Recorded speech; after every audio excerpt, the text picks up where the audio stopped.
What was your "I don't get paid enough for this" moment at work? I walked into the bathroom, and someone had smeared poop on literally every single surface. Wall. Everything except one small part of the ceiling they couldn't reach. Picasso almost made me quit.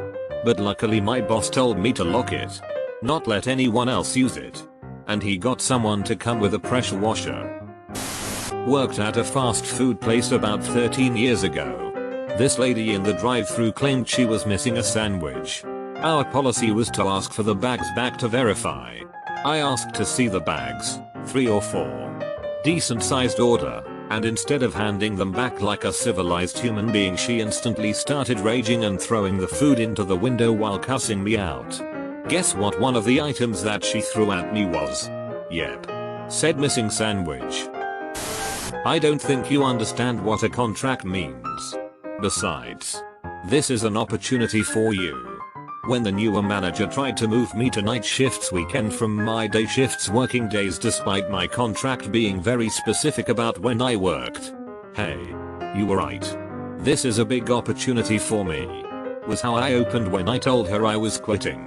The look of shock and 15 minutes of silence on her part were hilarious, and the best feeling minutes of my entire life when she realized I had thrown her own stupid words back at her. Got change thrown in my face at work because a man was upset we didn't have meatballs. Now if I'm working he'll come in, see me, and walk out.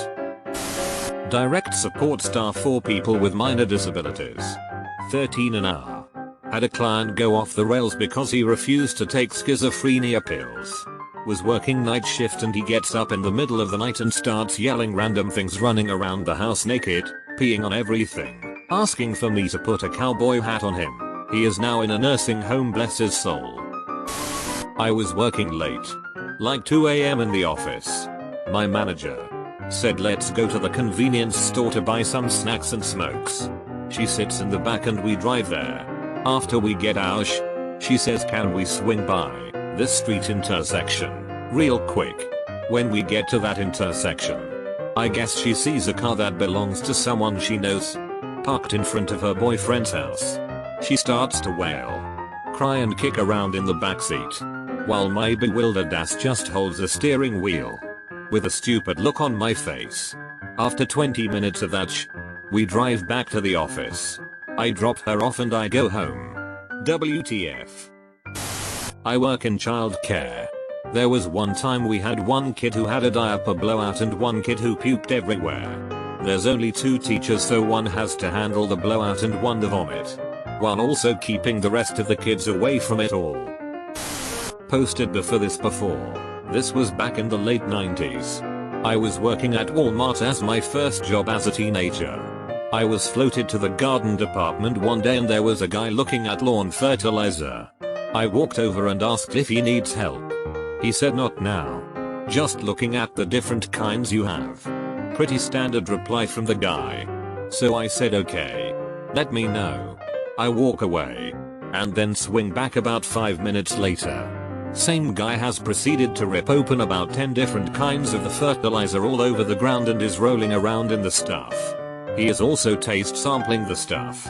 I called my manager because I did not want to deal with it. Security escorted the guy out the store and called an ambulance in case the ingestion of the fertilizer hurt him. The time I went to sleep under my desk at work at 5 AM because I needed to be back at my desk for an 8 AM call. I had promised myself a long time ago that I would never sleep under my desk. I would go home. Or just work straight through. But I wouldn't do that. I only lived a 12-minute walk home. But that night I realized that getting those extra 24 minutes of sleep were worth not going home. I was so sad about it. I am a corporate lawyer. We had been working, literally, around the clock for days on a deal that was going sideways. But I had been there until 3 AM Sunday night, 5 AM Monday night, 6 AM Tuesday night, and had been back in the office by 9 AM every day. That's when I knew I needed to quit, but I'm still here a year and change later. Oops. An old man rushed inside our store, literally running to the bathroom, but still managed to shit himself and all over the floor before he could make it. Right in the most open, spacious part of the store. Edit. Wow. This is my most popular response ever. I don't know if I'm excited or disappointed. To add further detail, this was at a combination Circle X Subway store. I work the Subway side, so it was one of the Circle X employees that actually cleaned it. And what I meant about it being out in the open was that we're the busiest store in our district. So even with a pile of shiz on the ground, we've got people still trying to come in and out. And it's very visible. And it took a little while for my friend on the Circle X side to actually get the cleaning supplies together. So a good chunk of people came in, saw the shrugged it off and still got their pack of cigarettes. Or saw the did a double take and just went right back out the door. And we're in a big retirement area. So this kind of thing actually happens often. Though most times, it's mainly something that happens in the bathroom itself. I'm a carer and work for minimum wage. I rolled a bedbound lady with dementia to clean her up after she'd soiled her pad. She then proceeded to fart in my face and exclaimed, "Ah."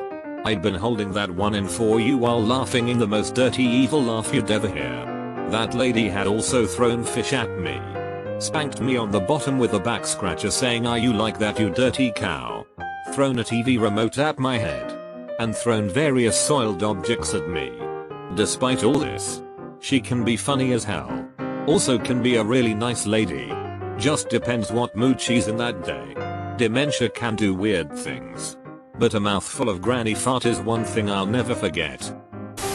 My boss insisted that everybody be at their desks at 8:30 sharp. She made me take roll-on attendance sheet and hand it into her every day.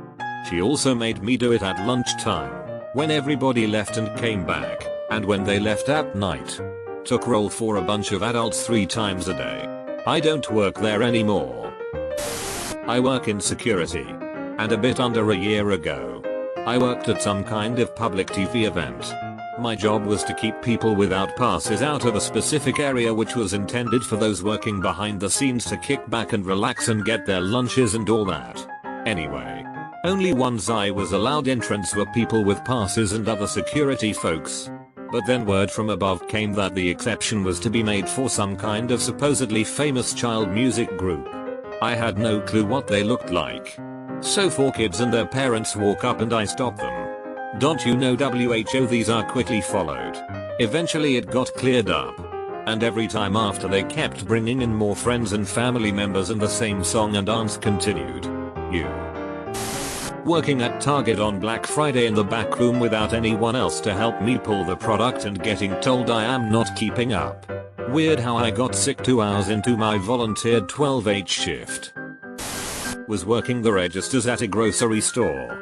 About an hour before closing, a customer comes to my lane with 2 48 CT egg cartons. Stumbles a bit putting them onto the belt. And before I can react, the entire thing was on the ground. Best part? Apparently the janitor had left already. So I got to spend the next hour cleaning up 96 broken eggs with nothing but paper towels. Having to listen to a child scream his head off because the father insisted on injection instead of the calming drug we usually use for kids that small. A whole father. That kid is going to be scared of the dentist for a long time. If not for life. I was being sent all over the province to give leaflets to people. We're talking about an average of 4 hours of travel and 3 or 4 different bus and trains per day to get there and back home. I tried to tell my boss if they could just tell me where I wasn't supposed to go because we'd already left leaflets there. But they insisted I just kept going to that specific part of the province. And said that they were going to keep sending me there and further north. Which meant that I was gonna spend even more time per day traveling. To walk 4 hours and hours for €300.50 per correctly delivered leaflet. I called them and said, look, this isn't gonna cut it. I'm not gonna waste your time. I quit. They told me, well, you're gonna travel 4 hours anyway, but I quit nonetheless. I now travel a grand total of 20 minutes of trains per day. Who's traveling 4 hours now? Suckers. A few years into my flying career, so definitely not earning what people think pilots earn. I was asked to take a bunch of handicapped children and their carers for a 10-minute flight in a small twin-prop aircraft. All seemed to be going well until after landing. when I smelled the unmistakable stench of vomit. I looked around and all the passengers were looking horrified, as the inside of the plane had been covered in what I was told used to be strawberry milkshake. I then had to vacuum and wash down the carpet in the plane. The vacuum died after picking up a large amount of this lumpy white substance and it started to drip back down the nozzle. It was a warm day and that didn't make the smell any better. I mentioned the handicapped thing not because I'm an awful person, but because his learning disability meant he didn't think to inform his carer of his nausea. So there was no attempt to reach for the sick bag. My mother was moving interstate with my father and it was the last time I'd see either of my parents for months. I was 18 and just graduated school. I explained this to my boss but he just said I would have to see her another time because he needed a fence put up over the weekend. I told him I was leaving either way and he could put his own fence up. I quit soon after that. He also accused me of lying and berated me multiple times for random things that I either didn't do and refusing to pay me for weeks at a time. Used to work as a dental nurse. First patient of the friggin' day. Bloke said he felt sick after having a local anesthetic. He looked it. I grabbed the bin and told him if he needed to vomit, take the bin. He held it in his lap and turned, vomiting down the side of the chair and all over my pants and shoes. Of course I had to clean it up and of course they wouldn't let me go home to change. I worked in SROs in the middle of the roughest part of my city. I frequently have to identify drug dealers, report them, get them banned, and then enforce the ban. I get threatened by them a lot, usually just with fists or knives. I don't mind that so much. If they come at me with a knife then the cops actually bust them and then they're out of my hair for good. Well, one guy just kind of laughed at me and said I'd regret it if I kept getting in his way. Which people say, though usually more aggressively. And I don't put much stock into it. Then he gave me his name and just told me to Google him. Turns out he's the son of one of the more violent crime families in the area. They are connected to like 40 targeted killings. And a lot of them are guys like me getting gunned down in parking lots. At that point I backed the F off. $20 an hour is not enough to fight the F I'm